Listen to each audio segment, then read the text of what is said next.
So, dude, I got some insider information for you. Oh shit, what? Alright, did you know that, Eiichiro Oda, the author of our favorite manga One Piece, loves playing on his Nintendo Switch? He does? That's Yeah, look, I found crazy. this I had picture no of him idea. on the Oh, Nintendo Switch playing the oh, Nintendo that's Switch. crazy. There's like no fucking images of Oda. Where did you get this? Oh, dude, you'll never believe it. My aunt has a psychic link with Oda, so like Oh they'll damn. And just that send each lets other her shit gain sometime. pictures. That's a Yeah, crazy I know. fucking No, power, dude. it's kind of like pen pals. You know, see, this is a picture of him playing his Nintendo Switch. Whoa! He He's has a Zelda shirt. he's a big fan of Zelda, as you'll see. He likes Zelda a lot. This big Zelda fanboy. He got the little Zelda plush there. This is him Nice. going outside pretending to play Breath of the Wild. This yeah. Oh, dude, Zelda, dude, Oda's so silly. He's so silly. This is He's him so finding silly. the Master Sword. Oda found the Master Sword I thought confirmed. you were gonna save this for one of your main videos. Here is him eating a big pretzel. Oh, our H.O. Oda loves a big pretzel. Yeah, Oda the Yummy pretzel lover. yummy. Dude, Mm. everyone's like, oh, we have so few pictures of Oda. Look at all these beautiful Oda pictures we I know, have. like guys, you just have to look up Age Numa in Google Images, and you'll get all the Oda pictures you want. Dude, yeah, dude, it's actually Oda's alias. It's like Dr. Seuss. Yeah. That's exactly it. Okay. Okay. All right, so what are we actually talking about? All right. So, today we are going to talk about the thing that everyone's talking about, and it's Saul and how he is alive now. What do you think Mhm. about that, Shiki? Uh, I like it overall. The scene was fucking heat. Made me cry. I haven't cried a One Piece in a hot minute. I I think almost the last time cried I a couple cried One times Piece, reading it. I think the last time I cried reading One Piece was probably when Yasu died. So yeah, I enjoyed that. Yeah. Um, of course, not everyone likes it. Now, like honestly, anyone who says they don't like it because it recontextualizes like how they emotionally respond to Robin's backstory, cool. Yeah, That's sure. like that's like a defensible point that's like irrefutable, honestly. Yeah. Oh no, okay, so yeah, here is the guys, we're talking about fucking Morj. Anyway, um, okay, nicest thing we can say about Morj is the one thing he says that I think is true is Saul being alive makes the emotional anchor of Robin's backstory weaker. Yes, Yes. yeah. Do I think that ruins her backstory in any capacity? No, because Morj would compare it to say like fucking I think he said like Belmer here, look being alive. No, because Chopper's whole thing is the fact that Look blew himself up and Chopper had to fucking bury him. Or even like part of the fact is that like because Chopper made a mistake, then Hero Look died. Yes, yeah, Chopper literally led to it. Like it was his like Chopper felt like it was partially his fault. Yeah. Whereas like with this, as a bunch of people have pointed out, Robin's whole thing is that she lost everyone around her and grew up alone for 20 years, which did happen. That still happened. Saul being alive doesn't change that happened. That's just true. Yeah, no, like he Pell is the one he brings up most of the video, and like that is just like, Yeah, I don't you know, like no Pell and Pound. I don't like either of yeah, I know. those I don't know anyone who would like actually defend. Maybe some people Pound, but like I've never seen anyone because he's defend kind of a Pell like ever. minor character. Right? Yeah, and All right. like Anyway, the real problem with Pell, we may have talked about this earlier, but it's just that now every time you reread the chapter, there's like nothing to read anymore because like if Pell doesn't die, then those interactions don't even like mean yeah. anything anymore. Whereas There's like no Robin being separated, like knowing that Robin is not going to see Saul again for another 20 years and is going to live alone, is still sad. You could say, well, it's a little bit less sad because he's not fucking dead, which is like sure, but it's still sad Yeah, as like shit. at the end of the day, Anyway, at the end of the day, that flashback and the events of it are still going to define Robin's character and the course mm, of her whole life. So like like anyway, he talks about like long-standing consequences in the video. And it's like that there definitely is there, and yeah, like all right. Bulleted list now. I made a bulleted list of all oh the things no, he oh said. no. Okay, so All right, yeah, okay. You want to just talk first about the is overarching problem with the video first, or do you want to no, go I point think by we can point? actually do that last because he has a tweet explaining why it's so shit, and I love Okay, that tweet. all right. All right, nitpicking first. Um, one of his sections he says people make the counter argument deaths aren't necessary for a story to be good, and he said that's a straw man. No one asks for that. I believe Morge doesn't ask for that, but also he's lying. There are tons of people who during big arcs, like before Wano, tons of people were saying we needed at least a body count and would give like a number, Yeah, I which is remember those like days. those people do exist and they are dumb. Next, is this is just the funniest part, Buff, that we talked about.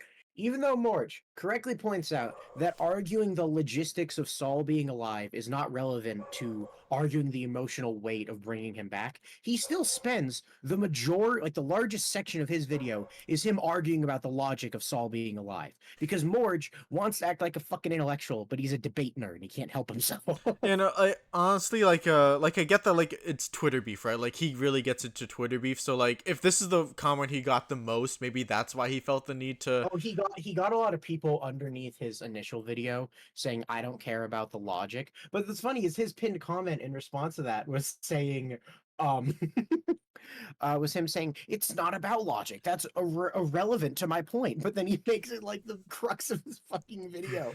Um, whereas like what Morge could have done if he actually wanted to act professional and point out that the logical consistency part doesn't matter is he would say that's the Thermian argument. The Thermian argument doesn't fucking matter because he's talking about real literary standards. Maybe he should bring up some actual fucking terms. Yeah. Okay. And then he could probably keep his point about I think a great point he made in that video is that if all that matters is logic, then if someone was in Marineford who could save Ace, would it be okay to bring Ace back? I think that's a great point because no, it would not. But he doesn't just do that. He also gets into the reads and says a bunch of dumb shit. Like he says Clover and Olvia coming back is more justifiable than Saul because we didn't see how they died. But it's like, no, the reason, like Puff, you and I talked about this. If any two mentors were going to come back, we said it would either be Saul or Tom. Tom because he went to prison, and Saul because the person who killed him is Kuzan, who right after that faked killing Robin. So like. Yeah, I mean, it's like, not impossible to believe that he didn't actually finish the guy off. Yeah, no, like, it's suspicious. Like it was a suspicious death by One Piece death standards. Yeah, and also like I guess with Tom, like I think there was a line, I think it was in Sabaody or like somewhere in Marineford where like everyone associated with Roger was executed. So like I guess maybe that implies Tom, but like because that wasn't said anywhere around his flashback, everyone who's convicted is guilty. Yeah, so like, because that was never said anywhere around his flashback, it is kind of ambiguous. Like, was that close enough association or execution, whatever? Yeah. Literally, the only thing we got wrong is I said I think Tom is more likely to come back and Saul, and is like, oops, it was the other one. Well, it's not too late, man. It's not too late. Dude, it's that fucking Parvision theory that Tom is the man marked by flames. I fucking love that theory. Hell yeah. Anyway, so yeah, he could have just done that, but he doesn't because he's a debate nerd, which just makes his video annoying. Next, this is just a lot of people's like talk about the video. They said the One Piece community has a problem with talking down negative opinions on the series. And it's like, no, it doesn't. No, it doesn't. Wano hate is still like widely accepted by a lot of people. People are shitting on Morj not because he's negative, but because he's negative about something that they fucking like, which is every fandom. You know, like I remember when I made my big raid fail video on my main channel, I was like, okay, it's fine to critique Wano if he doesn't like it, if he says there's no tension, that's cool. But also, he doesn't have to make 13 irrelevant, stupid points to try and justify his theory. Like, that was the point of the video I was getting at. Especially, like, with examples, like, when he tried to do the whole comparison to the King Kong gun, where he just outright lied to people. Yeah. All right, next is he brings up, like, serious literary, like, what is the fucking point? Arguments? Whatever the fuck he said. Objective literary standards. Yeah, and the funny thing is, the three things he really says about that are one, he brings up an example of a non-serious literary work, and he says fairy tale, because I guess spoilers, if you watch a Morj video, you already got spoiled. Gaijio fake dies and comes back like 4 chapters later. And he uses that to be like, low standard, non-serious literary works, you know, most manga. And so he not only puts down fairy tale, but like manga as a medium, which is like, well, fuck you. So Morj talks about how he's going to talk about serious literary standards. Do you know how many times Morj quotes a fucking serious literary standard? He quotes a fucking journal or something. Maybe once.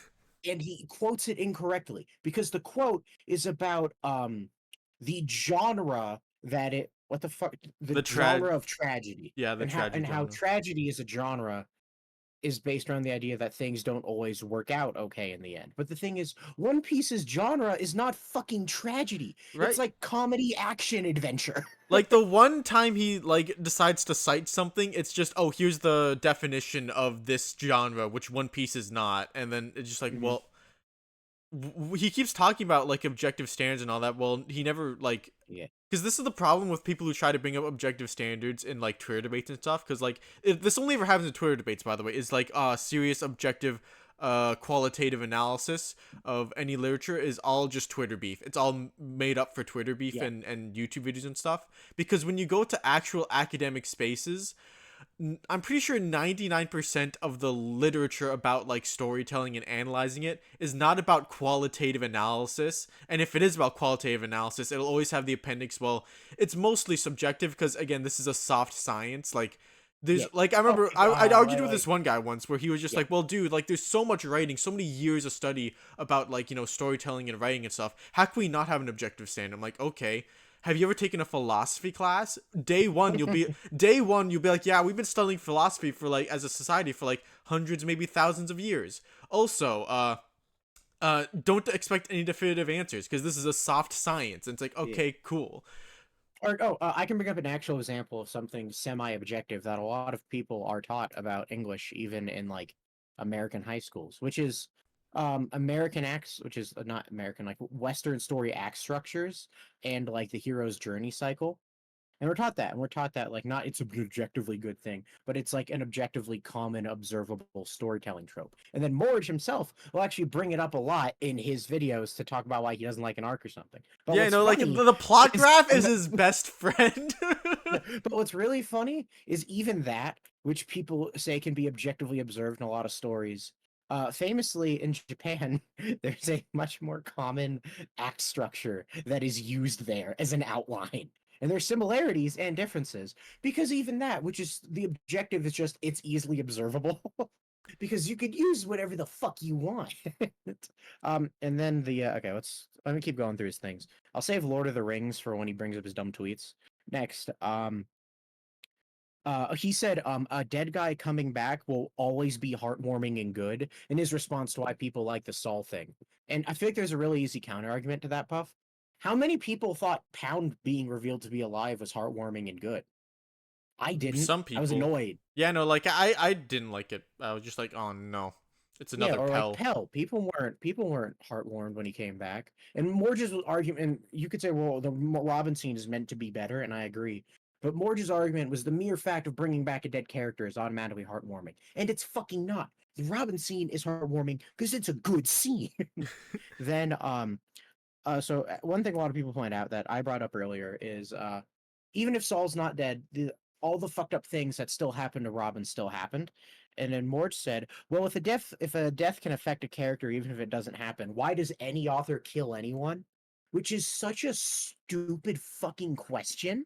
All right, so like, let's just get like this isn't related to like the whole Robin thing, but like, there's plenty of reasons to fake kill a character because like, I'm watching Game of Thrones right now, and shocker, Mhm. one thing they do a ton is not everyone's working with the same amount of information. Like they'll hear like, oh no, Bram fucking got killed over in the north. Oh no, and then but Bram's like secretly still alive and doing stuff. So like every Yeah, other character is operating on the assumption that this other guy's dead, and they do that a lot. They do stuff like that a lot, and that can be very fun to see how that plays out.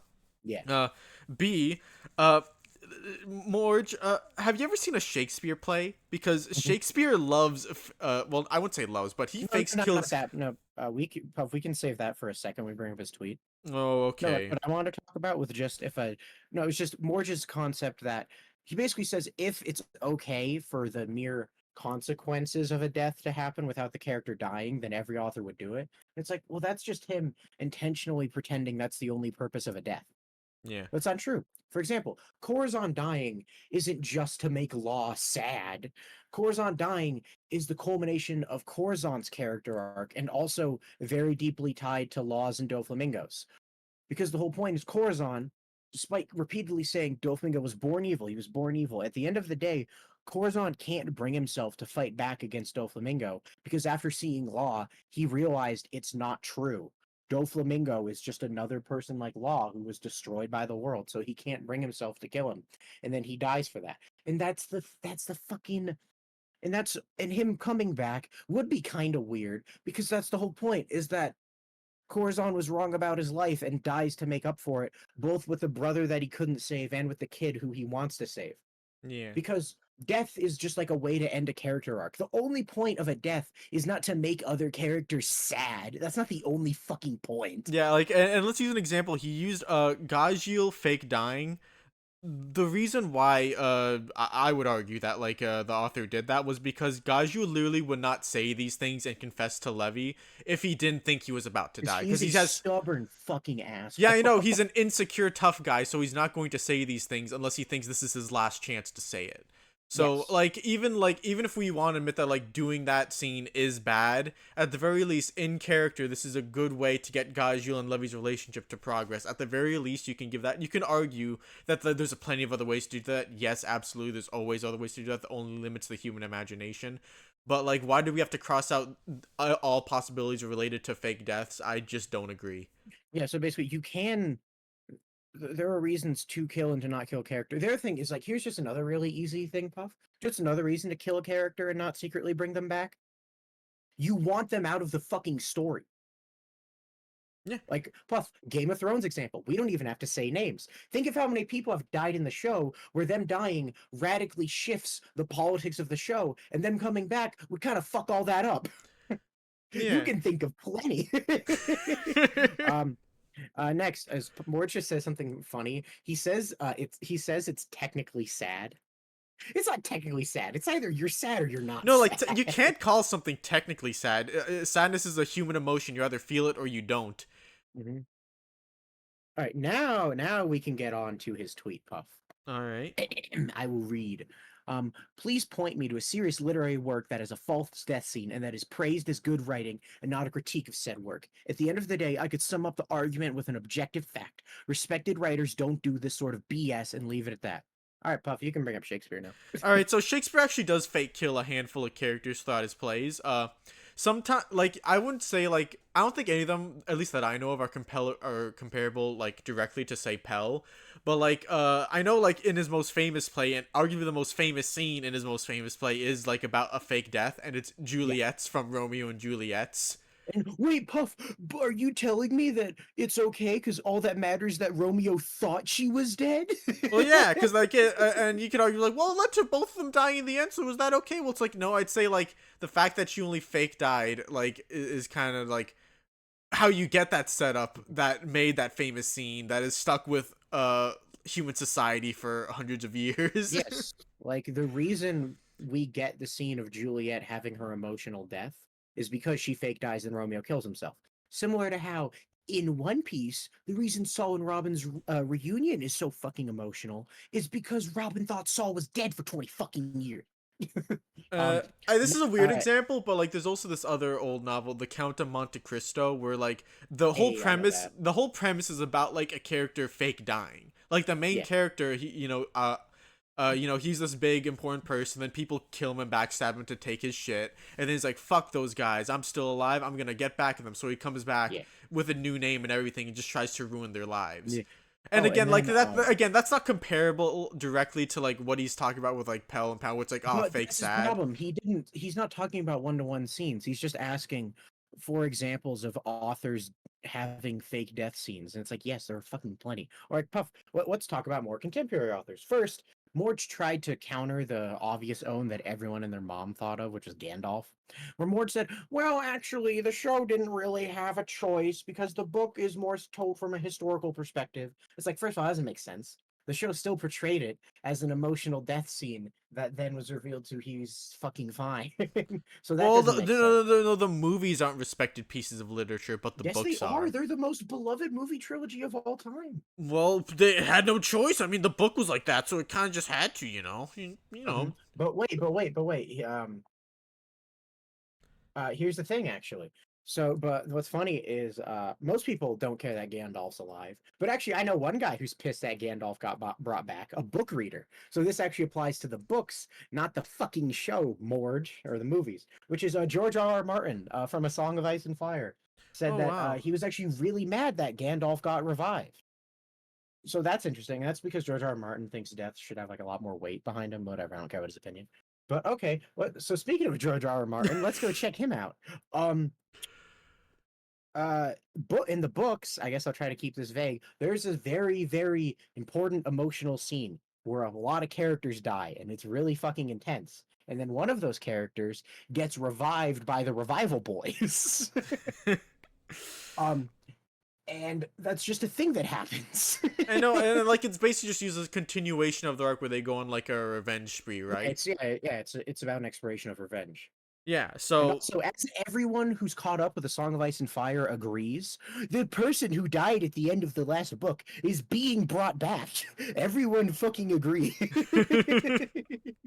Well, I guess this doesn't matter because since I Game of Thrones spoilers, Puff, at the end of the most recent book, Jon gets stabbed to death and no one believes he's dead. Not a fucking soul. ah, that's Not a sick, soul. Not a soul. dude. It's a reverse fake death.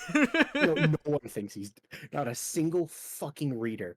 So yeah, there we brought up old examples like Shakespeare. We've brought up beloved classics like Lord of the Rings. We brought up a slightly more modern author, modern because he never finishes his fucking books, George R. R. Martin. So are there serious authors who do that? Yes. Now, could Morj come in and say, well, come up in and pick apart each of those scenes? Actually, these are better than the Saul scene. Yes, but that would just prove that his generalization is stupid. Next, um, this is the exact problem, which is that while OP fans will eat it up as Oda's genius, in the broader scheme of things, One Piece is never going to be held up as some great work of literature because people that actually make those lists hold those lists hold works to a certain standard. No, I don't know how Shiki, to Shiki, break they this. they do hold them to a certain standard. A, please be written in English. B, Mm-hmm. don't be a visual medium. It can no, it can be C, French. It can be French. don't be made for children and have fart jokes. No, yeah, that's the thing that I think Morge is forgetting. One Piece is a comic book made for 12-year-old like Japanese boys. It's a it's never going to be considered a serious literary work by most people because it's not a fucking novel or like a poem for one. Yeah, and you know, like Like it's a funny thing because like back in the day, like when Shakespeare first came out, his stuff was considered like really lowbrow, partly because yeah. he put a bunch of fucking sex jokes in all of his stuff. Yeah. It's also just funny because it's like, wait, Morge, your big gripe is that all the bigwig intellectuals in academia won't consider One Piece a serious literary work. Why do you care? Why do you give a shit? And then lastly, unfortunately, it's not my opinion, man. The reality, the objective, observable truth is that serious works of literature never stoop to false death scenes. Lie. It's not a thing. Lie. The video explains why every defense regarding Saul could be used by other great writers, but they don't. That's the other thing is just like uh if we went and actually talked to like academics who care a lot about literature like this and we asked them their thoughts on false death scenes, would they just give a generic you should never do it? I don't know, maybe if they're in a hurry, but if they actually gave an honest answer, they would give a long interesting answer because if there's one thing academics love fucking doing, it's yapping. They would give a long answer like, "Oh, there's this, there's blah blah blah," because nuance is a fucking thing. Their funny thing is like Morge is acting like there's a list of like things you're not supposed to do, but it's like Morge, can you show me the list and where on that list it says you can't do a false death scene? Right, like if you You want to talk about serious academic standards, cite the academia. yeah, cite an academic, and no citing I think a fucking journal without even a name attached to it that says the genre of tragedy is about how shit sucks does not count. So yeah, terrible. Also, Hot Boy Spicy might argue with Morge on stream, so that'll That'll be be funny. hype. Now it's kind of I because like this is far from the worst Morge opinion he's had that like he doesn't like the Saul scene It's for because he's just just fighting really hard, and also his justifications are like really, like really part of ass. me I really want to sympathize with Morty because like you know he's a big creator, he interacts with Twitter a lot, so like if a bunch of people are on him then he's gonna get really defensive and dig his heels in, and maybe that'll lead to him saying dumb stuff or saying Yeah, like strong statements that he shouldn't be saying, and like like he's just honest. getting intellectual high ground, Yeah, which is I know. so Honest to fucking God, like dorky. his conclusion that it's fucking with the way I emotionally interact with Robin's backstory is like that's perfectly defensible and no one can like refute that. Yeah, Honest to God, he just has to be like an ass about how he explains himself because he yeah, can't like stoop back to like well emotionally it'll fuck because that doesn't sound objective enough. he has to sound objective and then bring up the academia, which he'll only ever cite when he has a critique to make. And he has to There's also point that at the plot really graph. embarrassing thing he said. He's like, "Oh yeah, I'm sure all of you readers read the Salt Robin reunion, and we're so." This wasn't in his main video. This is in his chapter review. We're so emotional, but I approach One Piece as though I'm reading a piece of serious literature, and while doing that, I wasn't able to emotionally invest in the scene. And obviously, this isn't true. There are plenty of people who probably didn't feel that much. But I think the thing I said off the cuff to you when he said that is, if you don't feel anything at this reunion, I don't think you actually give a shit about One Piece. I remember his Which is like, justification was like, "Oh, because it's a scene we knew what would happen when we learned Saul was alive," and it's like, oh yeah, no, what dog. about Do becoming you Pirate think are you King? never gonna feel Fool. anything when Zoro fights Mihawk, or when Luffy becomes Pirate King, or when Usopp becomes a brave warrior, reunites with his dad, or whatever? Are you not gonna like? There's a bunch of scenes that like we can pretty accurately guess is gonna happen, if not be outright definitive that this is going to happen. But that doesn't mean I'm not gonna Yeah. feel anything just because I know it's coming. Oh yeah. Or like even the Lucci fight. Shouldn't I not like the Lucci fight? Because obviously I knew Luffy was gonna beat Lucci because I'm not stupid. Yeah. Um, I feel like a and he, lot of like this, it kind of just stoops back into the whole like elitist thing people do, where it's kind of like this overarching thing that's always been happening, but like it's kind of manifested in a weird way in like modern Twitter debates, which is just yeah, tragedies are inherently higher art because they're sad, and sadness and darkness yeah, is that's cool true. and That's so stuff. So true. now people like in Twitter are now being like, "Oh, we need deaths, we need cool deaths, we need dark peace, we need dark peace and deaths, and fake out deaths are bad," which they are sometimes, especially in One Yes. Piece. But like it's just kind of funny how that's kind of elitism kind of manifested in a weird way nowadays, because people don't want to Mm, be elitist, but they just will. yeah. Oh, yeah. It's just really bad and embarrassing because Morj has always done this. Morj will always bring up like quote unquote serious standards to justify his takes. And it's always embarrassing because like Werb did something similar, except he established an actual trend in One Piece and talked about how he thought Wano broke it, and that's why he didn't like something because Werb has a brain. But when Morj does it, he's just like, here's something true and objective that all the smart people agree with, unlike you stupid manga readers, because he does shit on the concept of manga as a form of literature a lot. Um, so you just simply don't understand when he could just say, I don't like this. It's bad because I won't feel as sad during the if I ever reread the Robin flashback. And that'd be like, yeah, sure. I won't get Yeah. mad at you for that. Yeah, and All right. yeah. Hi, Future Puff here. One thing I failed to mention in this section, maybe I forgot it, or maybe she could cut me off before I could say it, is that I think the best YouTube video that explores the idea of objective standards in art from like a rhetorical standpoint belongs to CJ the X. They have two very good videos about it. I'll show the pictures here and link them in the description. They they don't like the idea of like oh, what's the difference between an 8 out of 10 and a 7 out of 10? Like, that's stupid. I think it's stupid. They think it's stupid. It is a stupid thing at the end of the day, but like they make a very good case for legibility, and that like art is a language and you have to properly learn the language to express yourself through it and stuff like that. And of course, like, boundaries get pushed and all that, but like he rhetorically, best argument I've ever heard for objective standards in art. Morj has never touched that before, aside from just saying, well, I think it's like this, so therefore it must be. And like again, like Morj's point, his stance on the whole Saul thing, completely fair. The way he is explaining that point, not very good.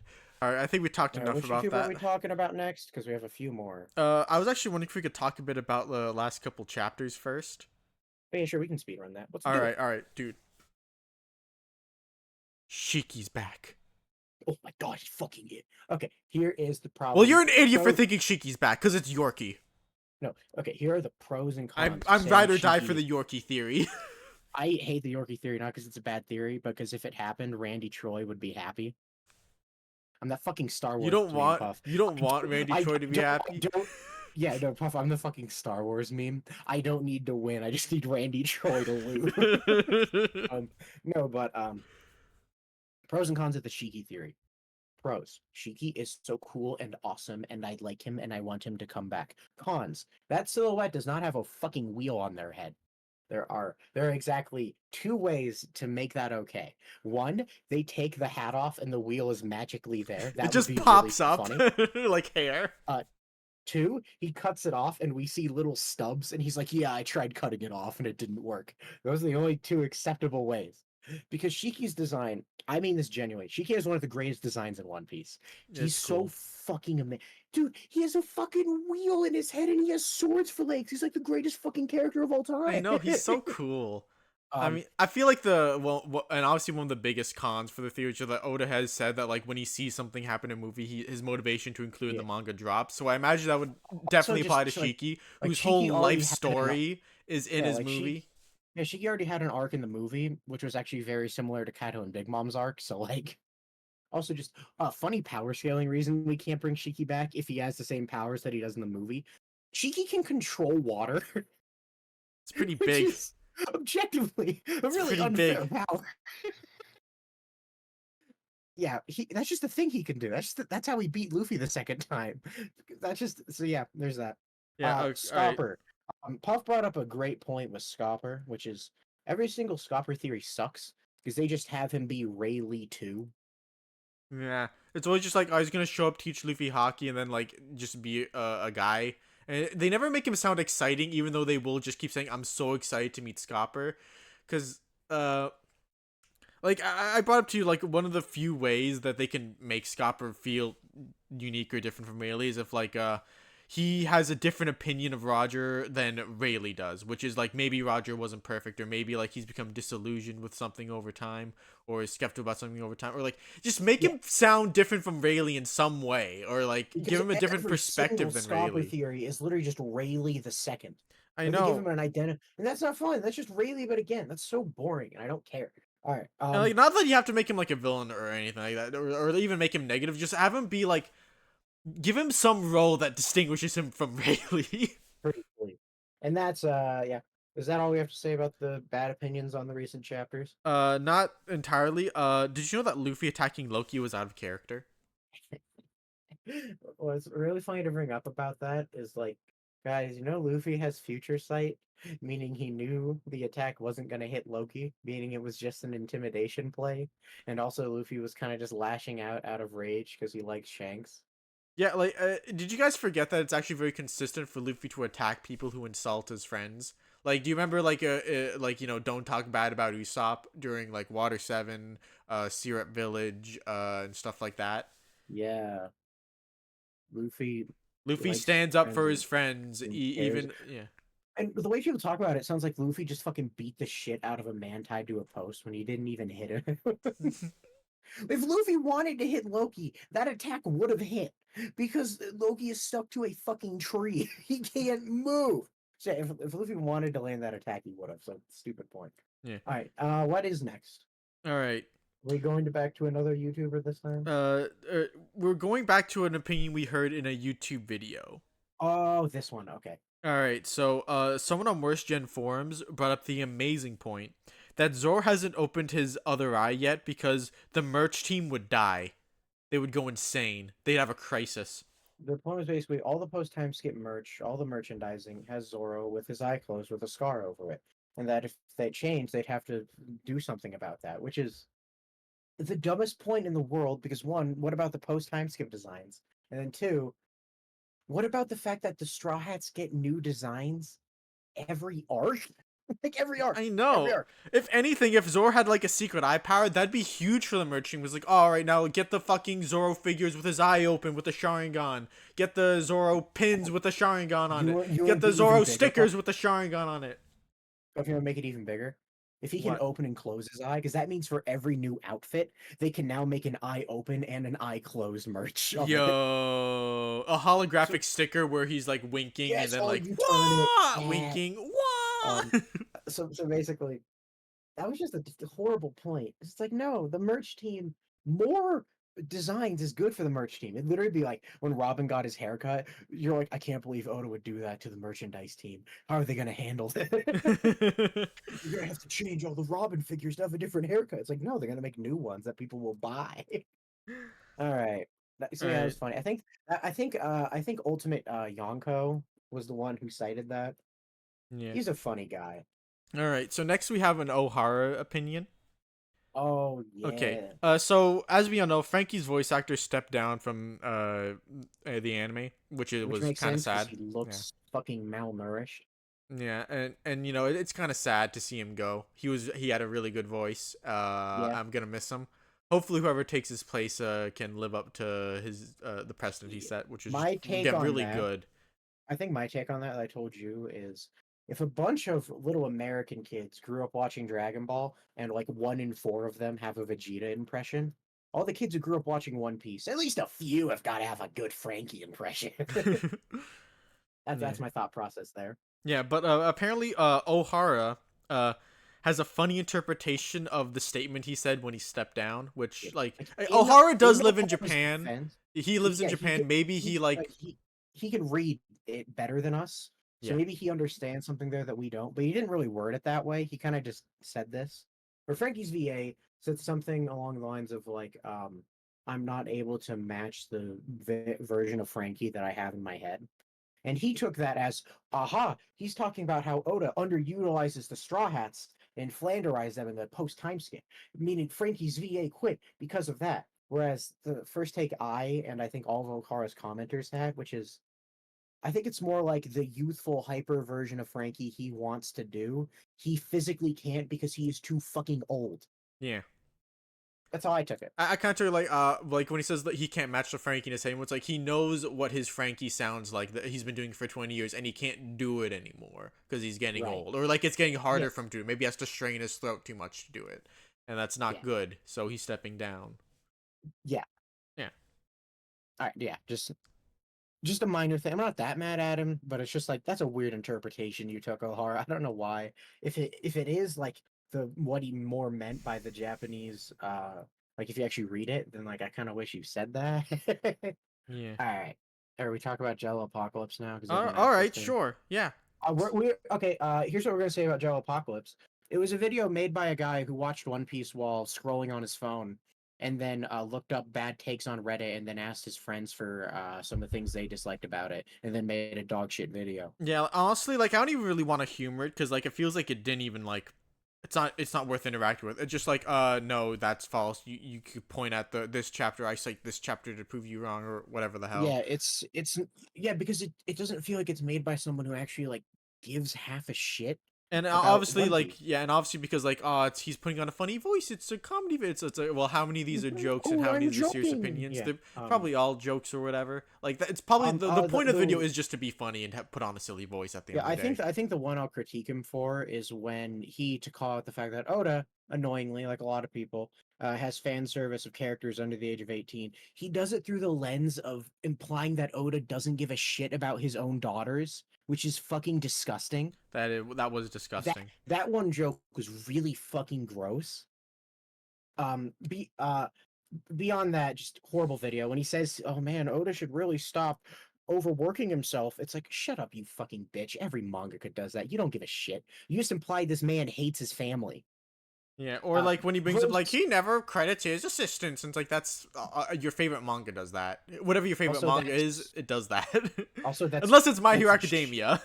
yeah. Also, that's Jump's fault, not Oda's. So basically, really bad video. It's clearly made by someone who doesn't know what they're talking about and is just trying to get hate. The funny thing is, I'm sure a lot of his other This Is Basically videos are like that. I think the problem is he made it about something that within the cultural zeitgeist is beloved. So everyone's like, shut the fuck up, bitch. Whereas, like, if you made like that type of sarcastic, wrong video about, I don't know, like Ruby, SAO in 2017, uh, his Ruby video was bad, but not that bad because Ruby's so easy to dunk on. it is. But if you made this type of thing on like SAO in 2017, even if you were just as wrong, it would be received well because SAO is a punching bag. If you made this type of video on MHA in 2020, it would be received well because MHA was a punching bag. Problem is, he timed it wrong because he made a snarky, wrong ass, sarcastic review about a series when everyone likes it. So everyone's gonna be like, 10 "Wait a years too minute." late. He did it 10 years too late. Yeah, he did Oh, it. I have to He look up did it because at a I bad think I time. think there's a Jello Apocalypse video I really love. I have to look up just to be sure. Oh, he made a good one. Yeah, I think so. Okay. Oh, good for him. I know there's some rumors about him being like a bad guy to work with. I don't know. It's probably true. I don't care. Yeah, I don't care. Okay. All right, While Puff keeps looking, I'm gonna talk. Donald. All right, so while Puff's looking, guys, thank you so much. Jelloacacolapse's video is easily the one we got the most requests for. But I we're not know. actually going to go through it point by point because it literally does not deserve He's wrong about the whole thing about leaving the They said Grand you can Line wherever leave you want paradise wherever you want. He because forgot to you call only out. you can only do it with the sea stone paddle boats the Navy has unless you steal one of those. You can't get through. He forgot. He forgot that Brooke has way less fucking fights than Robin. It's like, yeah, we could do that if we wanted to. But All right, his video's literally... dude. This is his good video. Okay, We'll watch like 10 seconds of it. okay, blow This my is on mind. his side. This is on his side channel, by the way.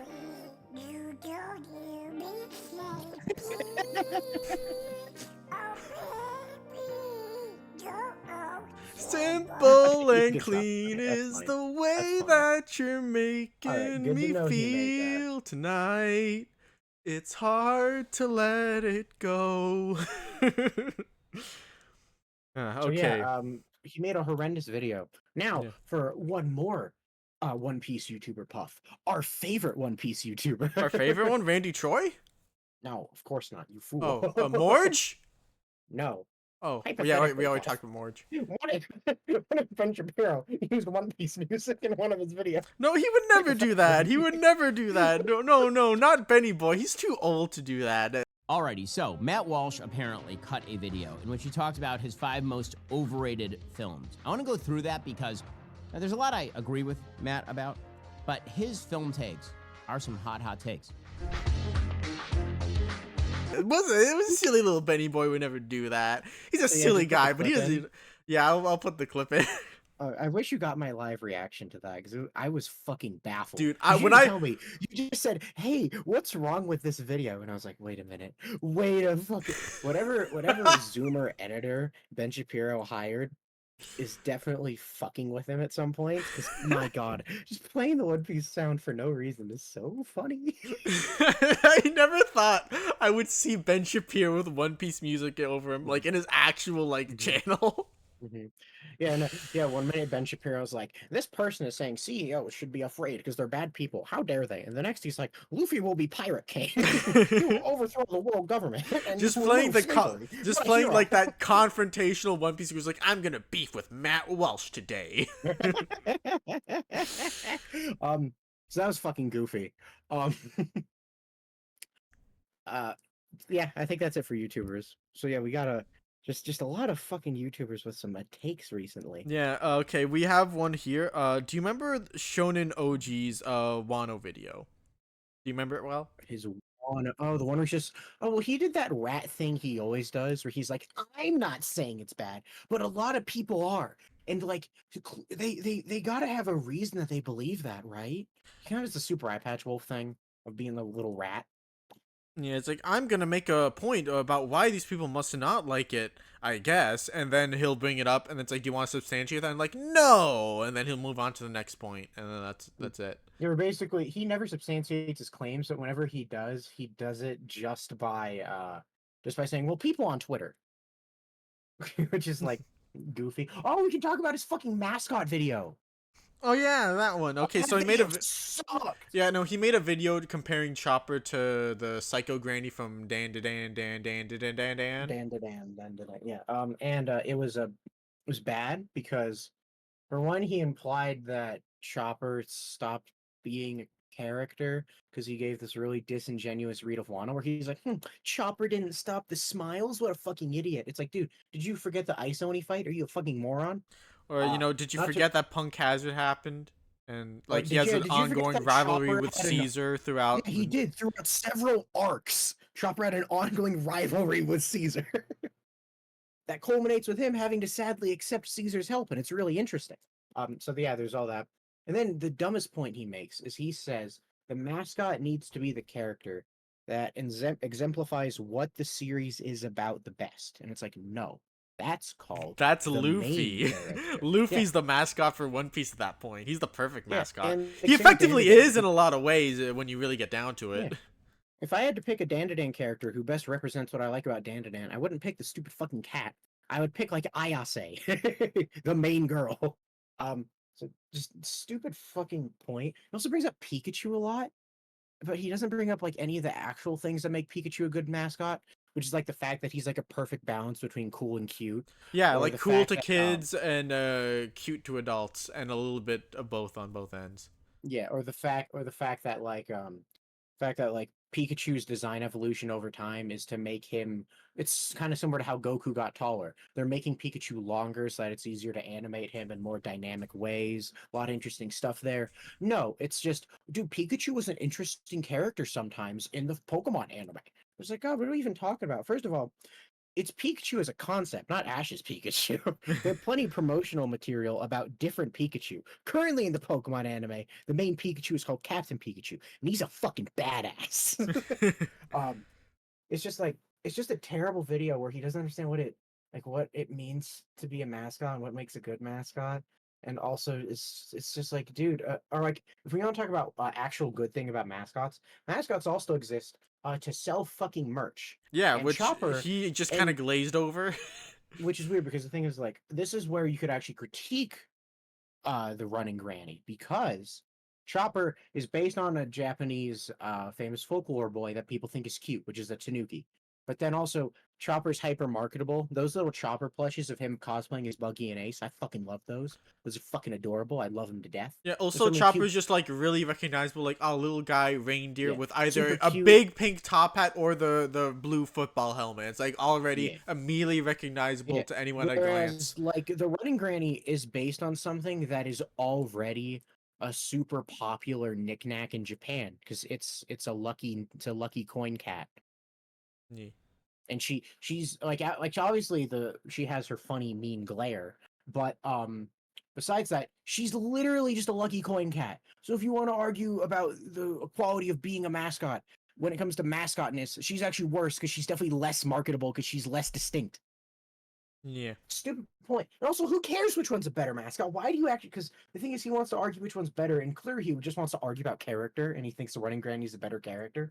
But he has to do it through the lens of mascot, which is a stupid idea. Because through the lens of mascot, Chopper is gonna blow away 90% of mascots because he's fucking Chopper. Right? I mean, he's already proven that he's good with the numbers, right? Yeah, of course he has. He's fucking Chopper. And I Yeah. mean, as he pointed out, Chopper's voiced by Pikachu. That's an unstoppable W. Yeah. All Yeah, just right. that. All right. Next, we got three small ones. So I think I've decided that Zou is the most overrated arc in the whole story. Do you disagree? I think you think that because you're too like best guy ever chat and amino brained. I don't think much people act like that anymore.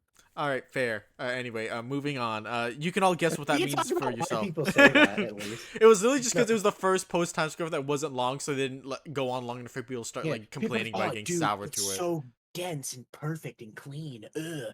It's like it's fine. I like Zoe. It's fine. It's But worse than also, Punk has it, if you ask also me. Luffy didn't punch Doflamingo, so it can't be that good.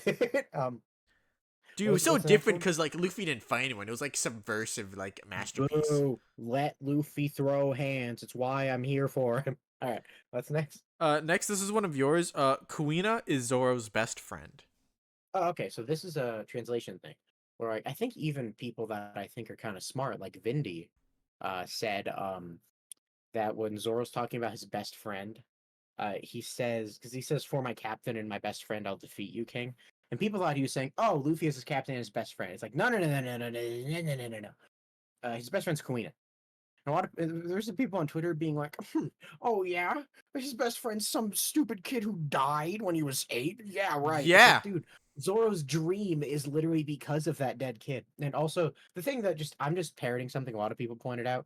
The exact like lettering used when Zoro says best friend is the one that has consistently been used by him when he refers to Kuina repeatedly in the past. Yeah. And So also, this it's fight does bring up Zoro's past. yeah, it Both like brings up the Kuina. yeah, and also like the Wataruchi, like literally he has a scene where he tries to grab all of his swords individually, and he like thinks about where they came from. Like and like, oh no, Watto! Ah, I gotta grab Watto Yeah. before it falls down the cliff. Urgh. That's why the line's meaningful because he's talking about like his past core motivation, which is his best friend Kuina, and his new other very powerful motivation, which is his captain Luffy. Yeah. That's it. That's it. Just when Zoro says best friend, unless they change the writing or there's a very obvious intentional recontextualization, he's talking about Kuina. Probably, yeah. And also, Kuina just is Zoro's best friend. They fucking grew up together. They're borderline cousins. All right. Next, do you remember when you showed me that scene in the anime where Rayleigh showed up to fight Blackbeard, or like to spook him off?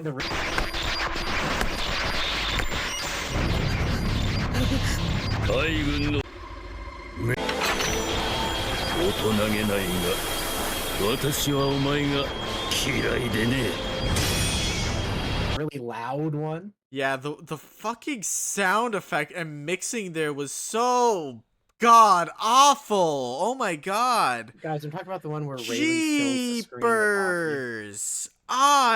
Just thinking about it hurts my ears. What were they thinking? You guys can find it right now. Just look up Rayleigh versus Blackbeard on YouTube. You'll probably find a Like, I Crunchyroll talk clip. about how I hate the fucking aura bullshit. This is worse. This is just like, oh my god, he's enveloping the island with lightning, and you have to hear the crackling and crinkling and for like a minute straight, and it's like, stop it, Rayleigh. Idiot. Stop it.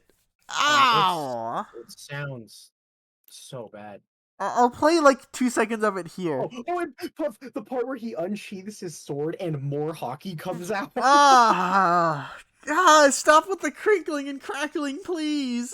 See, that's like that's how why it Blackbeard. That's why Blackbeard backed up. He's like, oh, it's too loud, my Rayleigh. ear. Stop it. Oh shit. My higher my lowered pain tolerance applies to ear pain too. Stop, Rayleigh.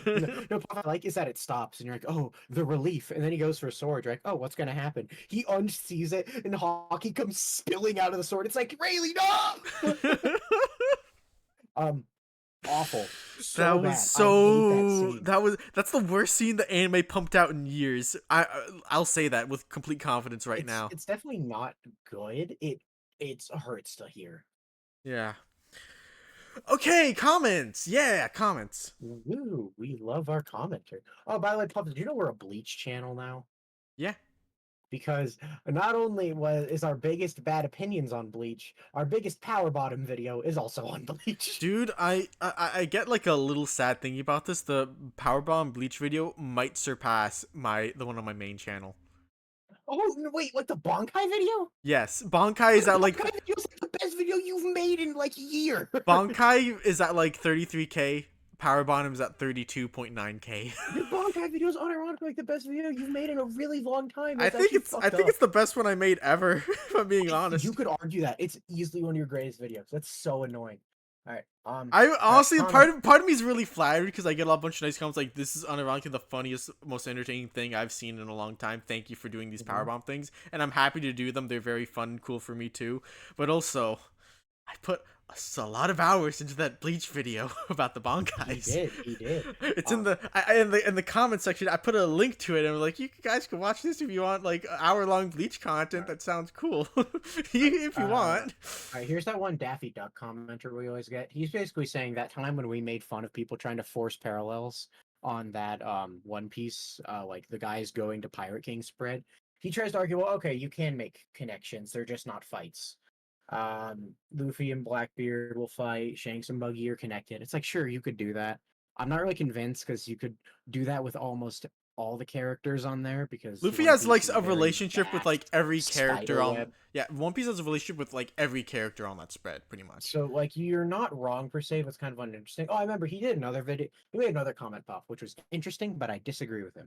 He said the main theme of Wano is not identity, it's fighting off despair, which makes sense because it's about Joy Boy, Kaido's depressed, the people of Wano are depressed. That's interesting, but I don't agree. I think identity is the core of that. And my reason for that is because let's look at the main Straw Hat fights. Is Zoro's fight about despair? I mean, No, I guess it's like about- it's kind of about King's despair a little bit. Yeah, but Zoro himself. Yeah. No, Zoro's is about. I'll compare it to like the Kaku fight. And he's lobby. The whole thing is it's not a crime to exist. The whole thing is Kaku's conflicted about his existence, while Zoro's resolve in who he is and what he wants is so strong he grows more limbs and becomes more of himself. Whereas in the King fight, if it's about identity, you have King's identity and how he does lose to despair because despair is a big thing in Wano. I'm not going to disagree with him there.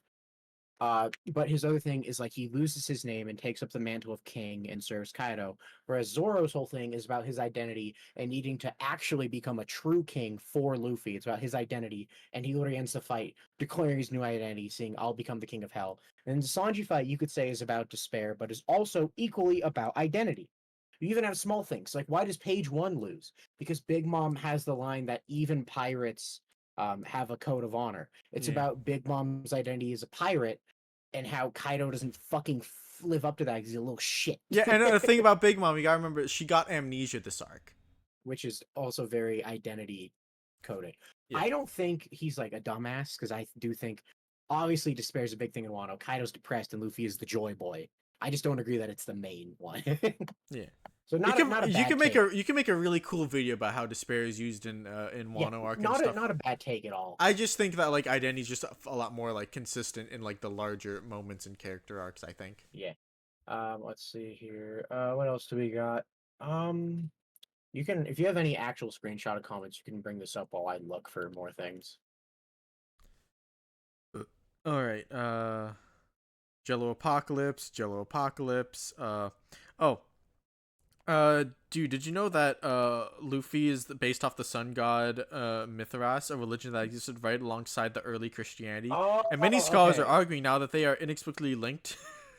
Okay, here's the thing. Jesus' adventures are a lot like Luffy's adventures. What the stone ape theory for why Chopper ate the mushroom, right? Yeah. Another guy says, actually, I think the mushroom is about reindeer getting high.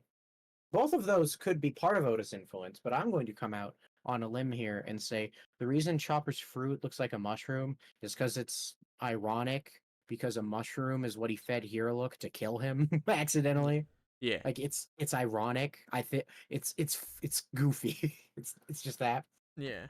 So the guy who brought up that reindeer get high on those types of mushrooms, I believe him more solely because I'm willing to believe Oda looked up like reindeer and he saw images of reindeers eating those mushrooms and thought, oh, okay, so that's what reindeer eat. I will use that image as my model. But even then, it's a very generic looking mushroom. It's a very generic mushroom pattern too. So there's that. Yeah, and then again, I'm not convinced about the whole Luffy being called Lucy as a reference to Lucifer thing, because solely because Lucy's a name. I've looked into it, and again, as I've said, if in the Japanese it's Luci, I'm a lot more willing to believe that because Lucifer. Whereas if it's just Lucy, that's literally just like funny because it's like, oh, it's almost Luffy's name, but not really.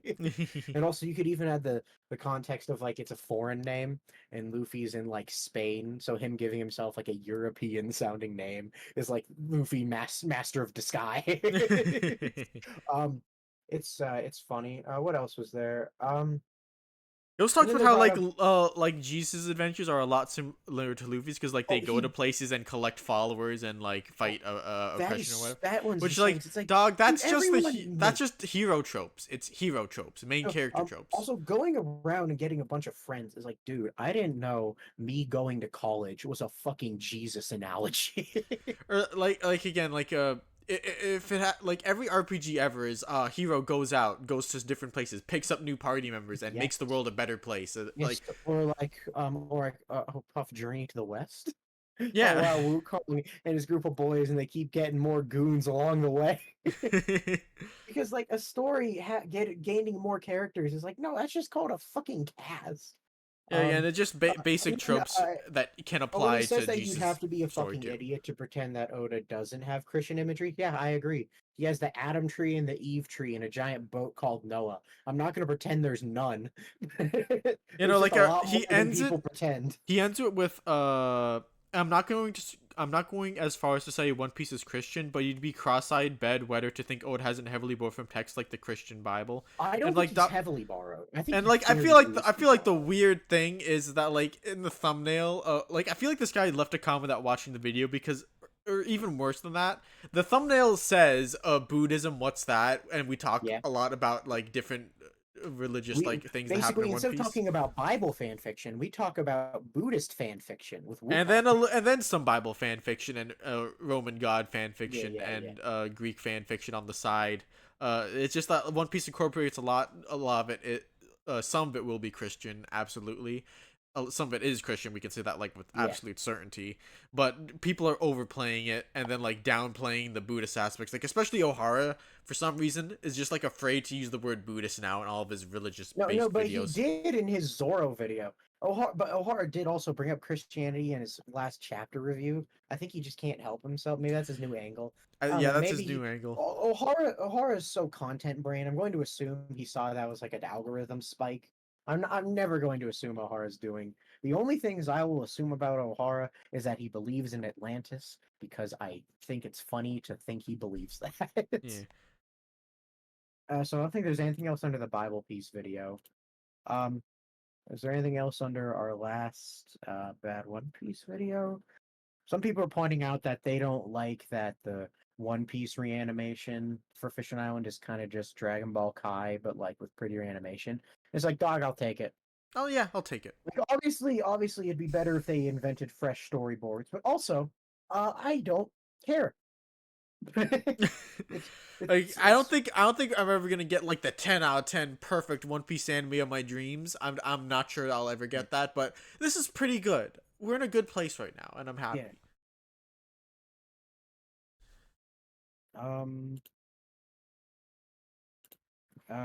Someone just said, I don't think the whole point of One Piece is that relatives don't matter. Every other character has significant family members, and they're allowed to have big moments together. Really, it's in the middle and tells us live free with whoever you want, which is like family ties are what you make of them at the end of the day. When I say that blood ties don't matter in One Piece, I mean they do not hold intrinsic weight. The only one that holds intrinsic weight is when a parent brings a kid into the world. If they are neglectful or abusive to that kid, they're a piece of shit. One Piece does say that. But other than that, there is no intrinsic weight to blood ties in One Piece. Because I think the example I give is Kairos and Rebecca are not an innately closer father-daughter relationship than like Nami and Genzo, just because they're blood related. No, yeah, absolutely. But dude, wouldn't it be even sweeter if Saul was actually Robin's dad? Wouldn't that sweeten the deal for you? Yes. Wouldn't that make you even happier? Wouldn't that make the reunion even funny? more if you want heartwarming? a Robin reveal about who her dad is that does make her related to someone, what if, I think a lot of people brought this up, what if Robin's dad is Clover's dead brother, meaning Clover's Robin's uncle? What about that? That one's actually plausible too. Yeah, it kind of is, because like, you know, it's like I don't think they said he was a scholar, but like obviously he must have knew Olivia. It seems very likely that he did, if Clover. Yeah. So just that. Puff, one other YouTuber we forgot about. So Puff and I have been aware of this man forever, and we've seen him on Twitter a lot, but we've never actually watched his videos. And then we tried watching a few Chibi reviews videos, and we learned he's just a Twitter drama goblin, which we didn't know. I thought he was like an actual review channel, but he's just a drama goblin. And he's also like a really uneducated one, because like there was a controversy pretty recently about how Anaki, Luffy's live action actor, made a not associated with One Piece commercial about McDonald's. And then some people said that's not cool. We're boycotting McDonald's. What the fuck? Which is like, I mean, yeah, if you are pro boycott and a guy advertises the thing you're boycotting, that's pretty clearly against your boycott. So like it makes sense why people boycotting would be mad. That's duh. But Cheapy Reviews' point is companies don't care about your politics, and also the commercial wasn't even political, which is like I don't think he even knows why people are mad. I don't think he understands what the actual. What does McDonald's and their burgers have to do with the Palestinian war? I don't understand. What do you These mean the money's going these are mentally ill leftist idiots. What are they thinking?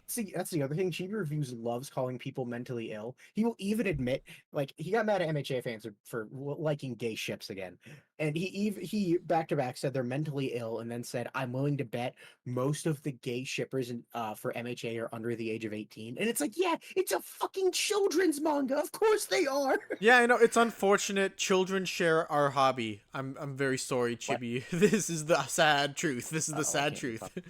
You can't hear me? Can you hear me? Now I can hear you. Now I can hear you. Okay. Yeah, children share our hobby. That's the sad truth, Chippy Reviews. I'm sorry to Not break only it to that, the hobby's made for them, not us. you. We're the Um, outsiders here. Yeah, so just funny thing that we learned, Cheap Reviews is a fucking slop channel, and that was funny to learn because we never watched it. We didn't actually know what he did. He had a review in his name, so I thought he made fucking reviews, but he fucking doesn't. No, I remember back in the maybe day, this maybe was like he does yeah. sometimes. I remember back in the day, he kind of was a review channel, and I remember there's this weird controversy in the One Piece community about like whether or not black creators get like the short end of the stick, or like if like they're just inherently less popular because for being black or whatever. And I remember when like the discussion was happening amongst like the bigger name, like there's some stream where a bunch of YouTubers getting together. One of the topics that came up was like, you know, Cole's like really funny, he's really high energy, he, you know, interacts with his chat a lot, and like, you know, and his fans a lot and all that. And then you know, but like Chibi, you know, Chibi's like a smart guy, he knows what he's talking about, but he doesn't do any of that. And like, dog, you think he's a smart guy? He doesn't have that going for him. He doesn't even have that going for him. Okay, wait, Puff, one more thing to end on that's actually super funny and very rat-like. What's that? So you know how he said he'll debate the most liked response under his thing about that? Morj, you mean? Yeah, he said I'll debate the most liked comment, and we said it's probably going to be Hot Boy Spicy. Yeah. Well, before Hot Boy Spicy comment, or I think just this guy didn't know. He said, you know, the most liked comment probably won't be someone with good arguments or debate skill, which is true, right? Yeah. To which Morge responded, that's the point. Dumbasses on Twitter are strangely the ones that get the most traction. So let's see them actually back up their BS. Morge doesn't even want to actually address the fact that he made stupid points. He just wants to own some brain dead 15-year-old on Twitter who's calling him gay. Oh, come on. Luckily, it looks like Hot Boy Spicy's gonna get the most likes because he has like almost 300 right now. Yeah, you know, guys, if you want to see a cool constructive debate, give Hot Boy Spicy your support. He has mine. Assuming we get this out in time. Oh, you're We get right. this out in time. It's gotta come out before Monday. I can probably do that. Yes. I mean, Okay, it's gonna delay my Soul Eater video by a day or two, but Yeah, don't worry. We'll pump that. We'll pump that on this channel. no, I'm not putting it on this channel. I put too much work into. No. I mean, you're gonna put it on your main channel, and then we are going to boost it on this channel. All right, cool. Which Okay, we're gonna so need to do. so heads up. This is like the schedule for Evil Puff now. We next week will be Hunter x Hunter because the new batch is finished now. So we'll talk about. We have a long list of Hunter x Hunter ones already. And But give us more. Yeah, give us more, because like we might be able to stretch it to even 2 videos, because Hunter x Hunter, like there's a lot And to talk unfortunately about. with Hunter x Hunter, it's kind of like JJK, not quality wise. Hunter x Hunter's better, but in the sense that like a lot of the bad opinions are going to be us calling the fans that like the series fucking stupid because they're all pretentious assholes. Yeah, So I give know. us more like dumb criticism takes. I know not just Chimera Ant Long. I know Chimera Ant Long. Just give some fun ones that we haven't heard of. It'll be fun. We like. All right, we're gonna have like a lot. We're probably gonna have like a lengthy section about why Hunter x Hunter is not a deconstruction of the shonen genre, and no, Gon being mad and getting a dark power up doesn't make him an anti-Super Saiyan. Thank you, Super Eye Patch Wolf. It's literally just as subversive as like Inuyasha going Angry Demon mode, or Ichigo going Angry Demon mode, or Meliodas going Angry Demon mode, or Naruto going Angry Demon mode. It's almost like an angry power. like cool. If you think Gon had the best one and like the most impactful like moment for you, or like the best character development, awesome, sick, bro. Just don't call it a deconstruction of the shonen genre just for using one of its tropes in a very good way. Here's what you guys will get to look forward to with that video. Puff and I are both going to call it Hunter x Hunter because that's the right fucking title. But Puff says Gone and I say Gone. So whichever name you prefer, you're going to be hearing one. And whichever name you hate, you're also going to be hearing that one. I think I know what the thumbnail I want for the first one. I think I'm gonna do like it's pronounced Hunter x Hunter, and that'll be on the thumbnail for the next one. He's a hunter. He's a hunter that hunts his dad, who is a hunter. That'll be the first bad opinion. The people who say Hunter x Hunter, that'll be number 1. Nice. All right, that is all. Thank you for watching our long video. Yep. Oh wait, sorry, I forgot.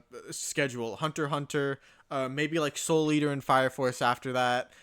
Maybe Kubo combo. Yeah, and then maybe like a power bottom for Naruto just to complete the big three. Maybe we'll do that. Yeah. I don't know. I don't think Naruto would be as fun as some other series, but like I don't think it's as funny, but may as well. It's the big three. it is the big three, right? All right. Goodbye. And happy Yay. holidays, everyone. Depending on how late Oh I get yeah, this have out. a happy holiday. Yeah.